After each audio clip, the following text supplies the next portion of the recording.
sou Karina Santana e estamos começando o episódio piloto do podcast Troca de Ideias. Não sei se vai ser esse mesmo nome, a gente está só em fase de teste. Eu estou aqui com a Sandra Bertotti, uma grande amiga minha que já foi coach aqui na cidade de Botucatu, porque ela já trabalhou em vários lugares e tem uma bagagem excelente na área farmacêutica.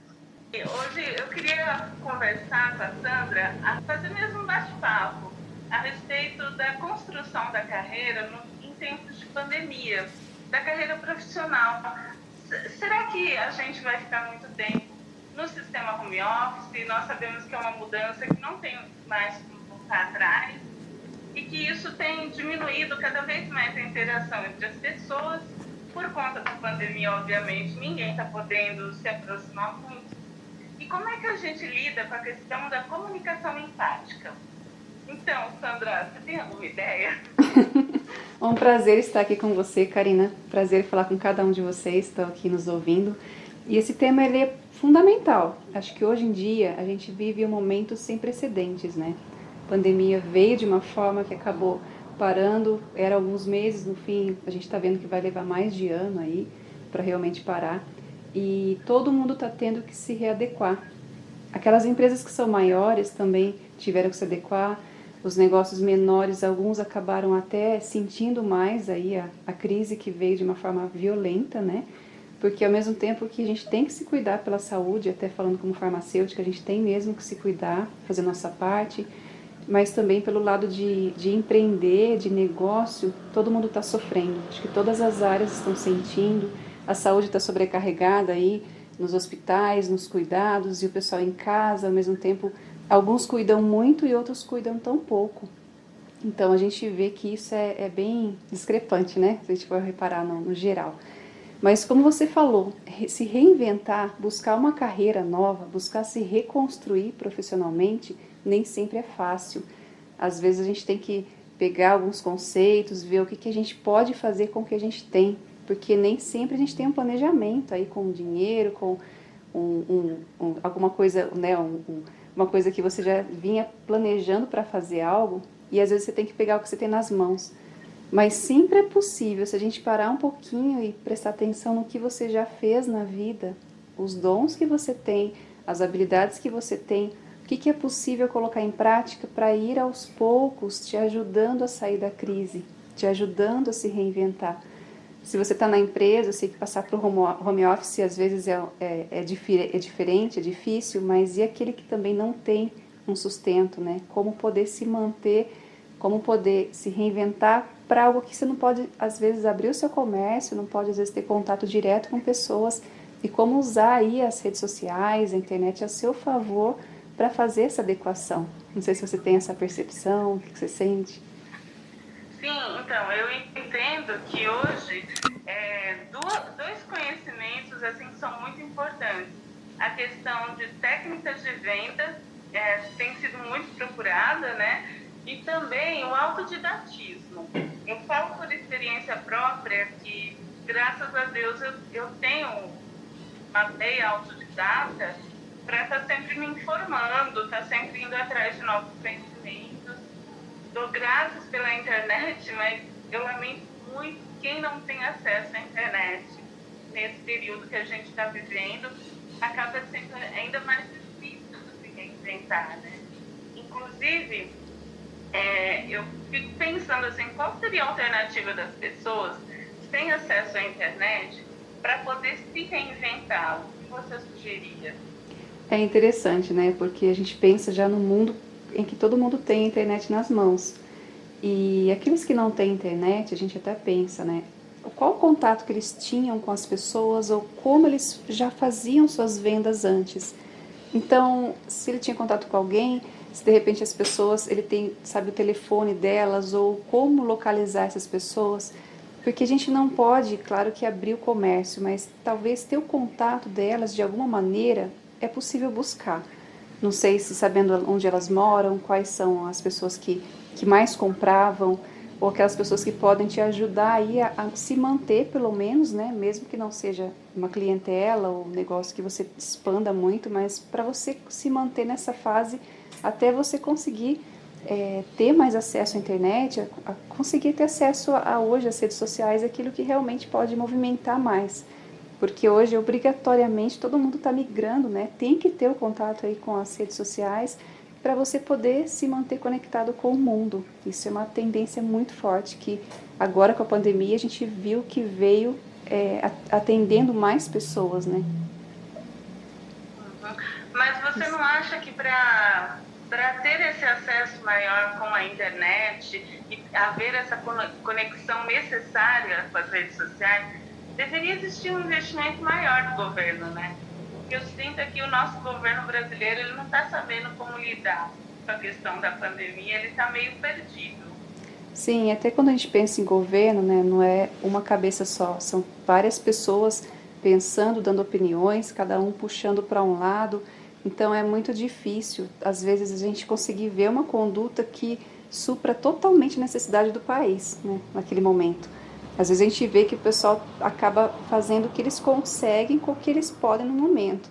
Aí tem a ideia da vacina, tem a ideia de estudos, aí entram medicamentos que não têm da comprovação, mas que é teste, e antes testar do que não testar, e acaba virando um momento em que as pessoas têm muito receio, muito medo, e a gente vê que às vezes o caos está bem do lado ali, e às vezes o pessoal não age por medo mesmo, por receio, até porque é um momento novo, ninguém nunca passou por isso antes, e tudo que é novo assusta, e tudo que é novo o pessoal não sabe muito bem como agir, o que é melhor fazer. E aí você pega opiniões e quem grita mais alto às vezes, e às vezes quem grita mais alto não é a pessoa da qual você concorda e te represente, então é um momento delicado, né, se a gente for pensar. Na sua opinião, como farmacêutica, nós estamos passando por essas vacinas de teste, né? Estamos sendo submetidos a elas, na verdade. Como você vê essa questão? Tem gente, eu tenho ouvido cada coisa, Sandra, pessoas com medo de virar jacaré com a vacina. Eu entendo os dois lados. Por que eu digo isso? Eu penso o seguinte. Peraí que caiu a conexão aqui. Pronto. Bom, eu como farmacêutica, eu digo que eu entendo os dois lados. Então, a minha preocupação maior é sim ter vacina para todo mundo, mas uma vacina que seja realmente algo benéfico para a pessoa, que tenha comprovação, que não traga efeitos colaterais danosos. Então, é nesse sentido que toda a ciência, né, toda a saúde busca. E claro que a gente quer o melhor para a população para que essa fase termine logo. Mas também tem que ter cautela, porque às vezes o pessoal, as empresas, as indústrias, elas vão lá, fazem os testes. Os testes iniciais são de risco, né? Porque na verdade vai testar numa parte da população, vai testar para ver o que acontece. Então já se escuta que tem algumas vacinas, né? Como a gente tem várias hoje correndo aí, algumas têm um pouco mais de efeito colateral, outras não. Ainda é muito novo, ainda não dá para saber e ainda é o risco. Quando a gente pensa na saúde, qual que é o ponto principal de decisão? É entre você pôr a vida da pessoa em risco, não tendo uma solução ou tendo uma solução que não dá para ter 100% de certeza, às vezes é melhor você arriscar porque se pode melhorar. Então é um pouco nisso que o pessoal pensa, né? Para tranquilizar os nossos ouvintes, fala mais ou menos como que é feita a vacina, para que o pessoal que está nos ouvindo entenda que a vacina ela tem todo um procedimento, né? Toda uma preocupação. Dá para você fazer um resumo?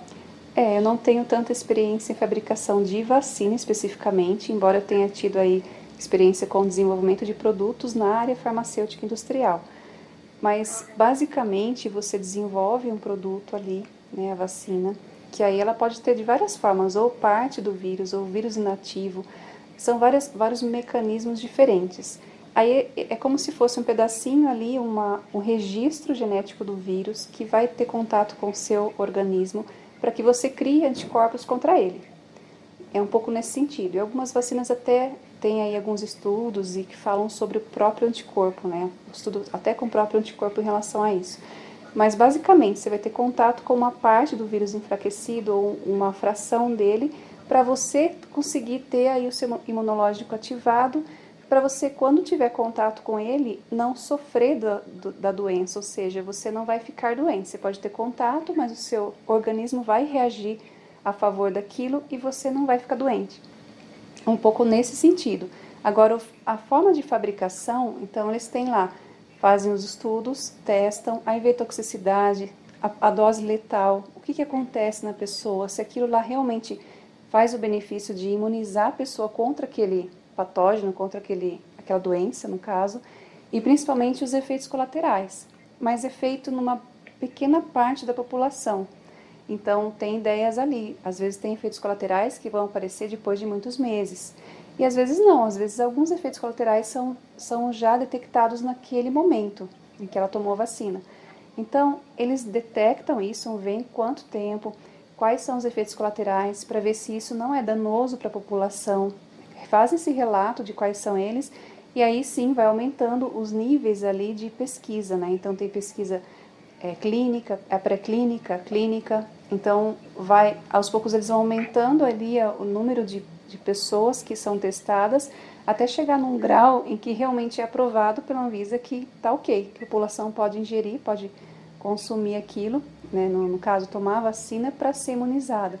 Então, existem alguns requisitos que dizem que não cumpre totalmente, né? Algumas vacinas não cumprem totalmente, mas a gente está numa fase vermelha, né? Uma fase de pandemia, numa fase em que tem que ser tomada uma atitude rápida para poder fazer o máximo pela população para que isso pare logo. Então, ainda é um risco, né? Vacinas demoram muitos anos para serem feitas e realmente constatar o benefício disso.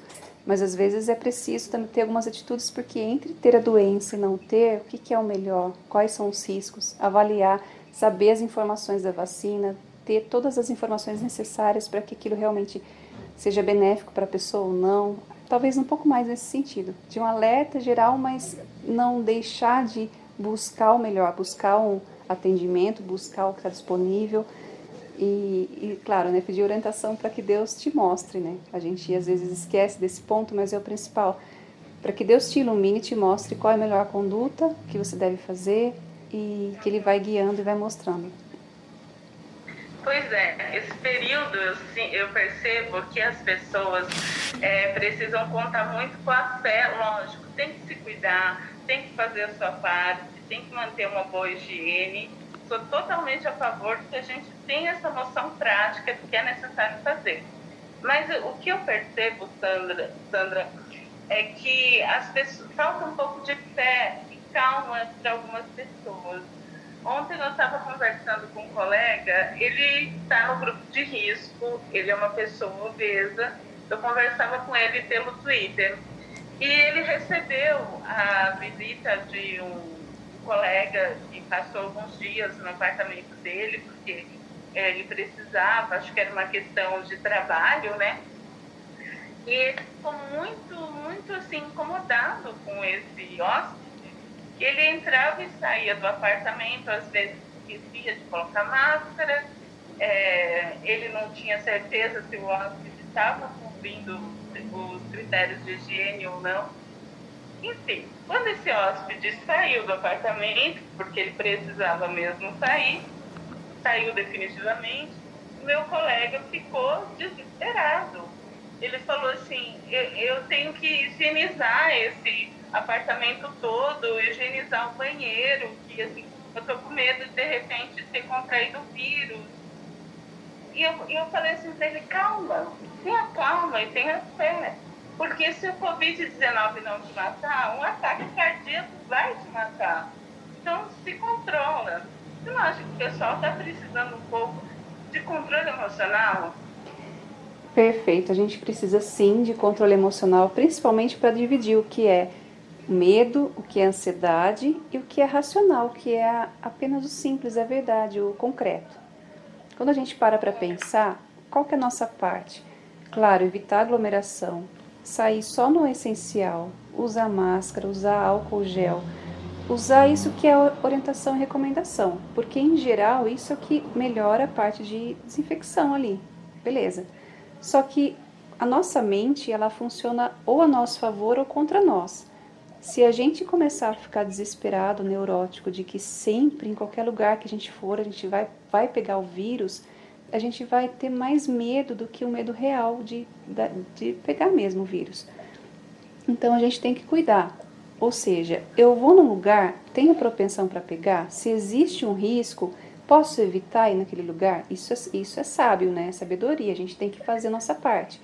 Mas se eu ficar pensando que a qualquer momento alguém que vai me visitar, alguém que eu tenha contato, eu vou pegar o vírus, e qualquer comorbidade que a gente tenha, qualquer doença que a gente já tenha, que a gente pense, eu sou do grupo de risco, se a gente pensar assim, a gente não está confiando em Deus, né? A gente não está confiando que Deus também protege a gente.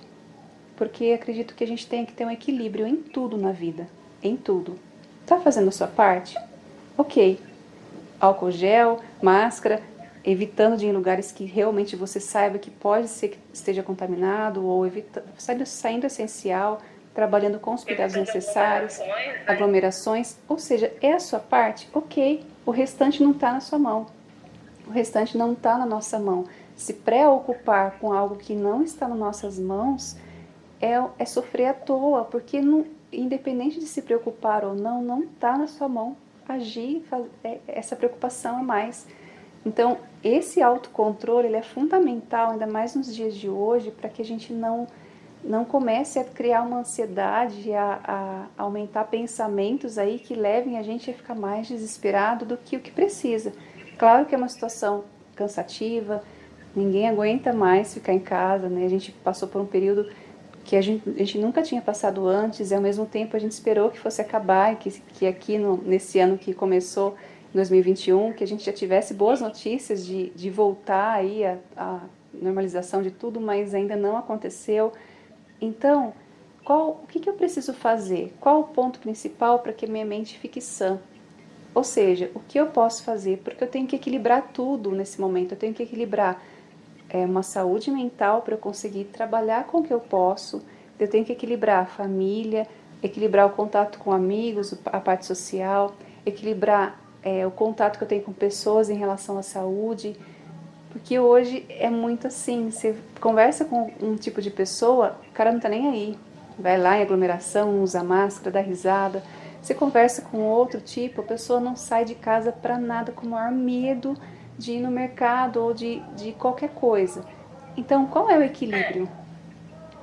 Então, e quando eu lido com esses tipos que você mencionou, uma coisa que vem muito à minha cabeça, a questão porque as pessoas estão com tanto medo ou estão tão ansiosas com tudo que está acontecendo, e até com o fato de que elas tiveram assim que se concentrar mais no trabalho, até porque estão dentro de casa, né? Que eu sinto que falta empatia. E essa falta de empatia eu atribuo ao medo que as pessoas estão sentindo. Porque eu já ouvi uma psiquiatra dizer assim, que não dá para dissociar medo de ansiedade. Quem tem medo tem ansiedade, quem tem ansiedade tem algum nível de medo. E se você for parar para pensar, esses dois sentimentos eles são antagônicos com relação à empatia, que é a construção de vínculo com o outro, né? Perfeito. E é interessante porque a empatia com o outro, eu só vou conseguir ter empatia pelo outro se eu me colocar no lugar do outro, se eu amar o outro. Só que para que eu ame o outro, eu tenho que estar bem comigo. Então, quando você falou sobre ansiedade e medo estarem interligados, existe o oposto, que é o amor e a confiança. O verdadeiro amor lança fora todo medo. Quanto mais eu confio, mais eu descanso, menos ansioso eu fico. Então, são opostos. É como se fosse um polo de energia. Em um ponto lá você tem o medo e a ansiedade porque você não está controlando nada e não está confiando em nada. E o outro polo você tem amor e confiança. Se você confia em Deus, se você confia, acredita que Deus está cuidando de você, da forma onde você está, no contexto em que você está, esse medo diminui, porque você sente o amor de Deus te envolvendo, o amor de Deus nos pequenos detalhes, cuidando de você, sabe, nos detalhezinhos de alguém que chega compra alguma coisa para você, alguém que tem um contato com você, não pôde ver pessoalmente, mas ligou, sei lá, conversou com você de alguma maneira, teu negócio, de repente não deu para ser pessoalmente, mas virtualmente deu para fazer alguma coisa. Então, quanto maior o amor, menor o medo e menor a ansiedade. Quanto maior a confiança, menor a ansiedade. Existe esse paralelo entre confiança. Então, quanto mais eu amo, e o amor, se a gente for pensar, Deus é amor, né? A gente tem que buscar a presença de Deus, porque é Ele que nos preenche, para daí sim estarmos cheios e conseguirmos amar o próximo. E aí, quando a gente pensa em empatia, você só consegue se colocar no lugar do outro quando você quer, está disposto 100% a compreender o outro, a amar o outro, ou seja, estar no lugar mesmo do outro, parar para se anular por um momento e olhar para o outro e falar o que você precisa, como eu posso te ajudar, tratar o outro com amor, da forma com que você gostaria de ser tratado. E isso falta porque as pessoas estão com medo, e quando a gente está com medo, a gente entra numa zona de defesa muito grande, porque a gente não está numa fase confortável, a gente está numa sensação inconsciente de guerra, de sobrevivência, de e agora o que vai estourar, que bomba vai estourar hoje, o que vai acontecer com o país, como é que está essa história. Então é sair dessa percepção de guerra e voltar à percepção da essência humana, do simples, do amor, porque uma coisa que a gente está aprendendo muito na pandemia é voltar ao simples, ver que a gente não precisa de muito para viver, ver que os cuidados de Deus são essenciais, e o quanto a gente tem de excessos que acabavam levando a gente aí para ilusões, para coisas tão grandiosas, às vezes emocionais, falando, né, nesse sentido, e que agora o simples o menos é mais, o simples é o suficiente para você dar o próximo passo. Não quer dizer que você está super feliz, quer dizer que está tudo bem você, por enquanto, permanecer assim, tratar o outro da forma com que você gostaria de ser tratado e se colocar no lugar do outro, sabe? Perceber o que ele está precisando, o que você pode ajudar ele de alguma forma que pode amenizar um pouquinho o que ele está passando, o que ele está sentindo, e como isso tudo dá para se reerguer, porque a gente se reconstrói no momento de dor. A dor ajuda a gente a crescer, a se reconstruir. Crescer dói, então é a dor que faz com que a gente amplie, amadureça emocionalmente e às vezes até em relação ao geral, à pessoa, ao profissional, buscando outras alternativas aí, pensando de uma maneira que a gente não pensava, pensando fora da caixa, né? Para que a gente consiga passar por esse momento diferente, sabe? Aproveitando tudo que está nas nossas mãos. Gerando identificação uns com os outros, né? Porque a empatia também faz isso. Faz com que você gere identificação, olhe para outro ser humano que não é da sua família, lembrando que ele é um semelhante, alguém que é da mesma espécie, é como você. E daí eu fico pensando o seguinte: como o trabalho está sendo exercido muito através de máquinas hoje em dia, sobretudo através da internet, né, do computador, eu sinto que falta empatia na comunicação de negócio, seja da empresa com o cliente, seja da empresa com outra empresa.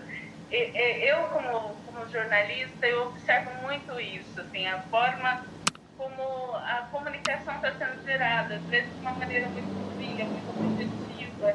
E as pessoas, isso é nítido, você não precisa ir muito longe para perceber. Elas estão clamando por atenção, clamando por toque, por afeto. O que você acha? Assim, deveria haver, né, um afeto na comunicação empresarial? Perfeito. A gente está numa fase diferente, né? A gente está numa fase de muito conteúdo, muita informação, e o excesso de informação torna as pessoas, às vezes, objetivas demais, e aí aparentemente parece que todo mundo é frio. Parece que o que tem no mercado, todo mundo só quer vender, parece que as pessoas não se importam, e às vezes a gente acaba sendo muito 8 ou 80.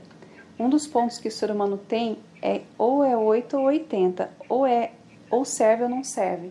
E às vezes a gente tem que ter o meio termo em tudo, porque o meio termo ajuda a gente a entender que se melhorar um pouquinho a comunicação em relação ao cuidado, ao se conectar, as pessoas vão se sentir mais acolhidas. E até em relação à comunicação empresarial, hoje na internet, o pessoal fala que tem 3 pilares fundamentais. Tem o pilar do anúncio, você precisa sim divulgar o seu negócio, fazer alguma coisa que seja um alerta, que chame atenção. Tem o pilar da conexão, né? Você tem que ter uma história, você tem que conseguir fazer com que as pessoas se identifiquem com o que você está vendendo, não porque você quer vender ou quer se dar bem, não, mas porque você quer oferecer para a pessoa algo que pode ajudar ela. E ela pode se sentir bem com isso, pode ter uma troca muito favorável. E quando a gente pensa nisso, né, a gente tem que ter alguma coisa que realmente no final dê a conversão. Ou seja, qual é a história? Que história você quer contar e principalmente como você pode ajudar o outro? Que dor do outro que você está ali para resolver? O que o outro precisa tanto que você, com as suas habilidades e a sua dedicação, está pronto para entregar para o outro? E mais do que isso, estar 100% querendo entregar para o outro, dar o seu coração. Porque a empatia real só acontece quando você se envolve 100% com aquilo. Quando você se entrega 100% para aquilo. É mais do que agregar valor, né? No mundo dos negócios, entre os coaches, se fala muito a respeito de agregar valor. Mas eu acho que você resumiu bem. Agregar valor é isso. É você se preocupar com o outro, é você tentar enxergar uma necessidade do outro, tentar ser a solução para o outro, né? E, assim, acho que para esse período, se a gente for fazer aqui um resumo geral, ele está concentrado nessa necessidade que você precisa de respeitar a si mesmo, respeitar, assim, as suas preocupações com relação à pandemia, às necessidades de cuidado, mas, ao mesmo tempo, respeitar o período de isolamento, até de isolamento profissional, para aqueles que estão fazendo home office. Tudo bem, você está trabalhando com as máquinas, mas ter mais afeto na comunicação, ainda que virtual, né? Na comunicação com o outro. Eu acho que, assim, resumidamente, isso acaba trazendo uma boa lição, né? Uma boa reflexão para nós no dia de hoje. Você gostaria de acrescentar mais alguma coisa a esse respeito? Perfeito, você falou muito bem e acredito que é isso, né? O ponto principal. Primeiro, esteja equilibrado no que você pode fazer, o que realmente está nas suas mãos, nas decisões e informações que você tem hoje, não pensando o que vai vir lá na frente, mas o que tem hoje de informações em relação à vacina, o que você tem hoje para fazer. Utilize as ferramentas que você tem, porque você já tem o suficiente para dar o passo que você precisa hoje, em relação ao profissional, amizades, família, relacionamentos, o que for. E se permita caminhar, não ficar parado, porque mesmo que algumas pessoas tenham a sensação de que a gente está parado, ao mesmo tempo, muitas pessoas estão em movimento. Estão dando jeito, estão readequando negócios, estão abrindo negócios, estão se movimentando. Então, se permita fazer o que está nas suas mãos, se respeitando como pessoa, se amando em primeiro lugar para que você possa amar o outro da mesma forma. Então, é o equilíbrio, você conseguindo equilibrar tudo isso, sabendo que Deus é que preenche o que você precisa, Ele que coloca em nós o querer e o realizar, Ele que vai suprir conhecimento, entendimento, direcionamento para que você vá pelo caminho certo. Aí você vai ter mais paz, mais tranquilidade e vai saber lidar melhor com as situações aí que no dia a dia que não estão na nossa mão, né? Que é tudo externo, que a gente tem que se adequar e que a gente não consegue fazer algo além do que é possível. Então, e para finalizar aqui o nosso bate-papo, que já chegou ao fim, eu agradeço a sua presença, Sandra, a sua disponibilidade em falar de maneira tão esclarecedora para alertar os ouvintes, também para esclarecer dúvidas. Eu gostaria de deixar uma frase do meu colega Eduardo Carrega, do Clube do Marketing, que ele costuma dizer assim: trate máquinas como máquinas e pessoas como pessoas. Fica a dica aí para quem está nos ouvindo. Muito obrigada se você ouviu até aqui. Perfeito, eu que agradeço. Um abração para você, Karina. Obrigada pela oportunidade. Obrigada por cada um que está ouvindo. E sucesso, que Deus abençoe, que cada dia, né, seja um dia especial na vida de todo mundo. Um abraço.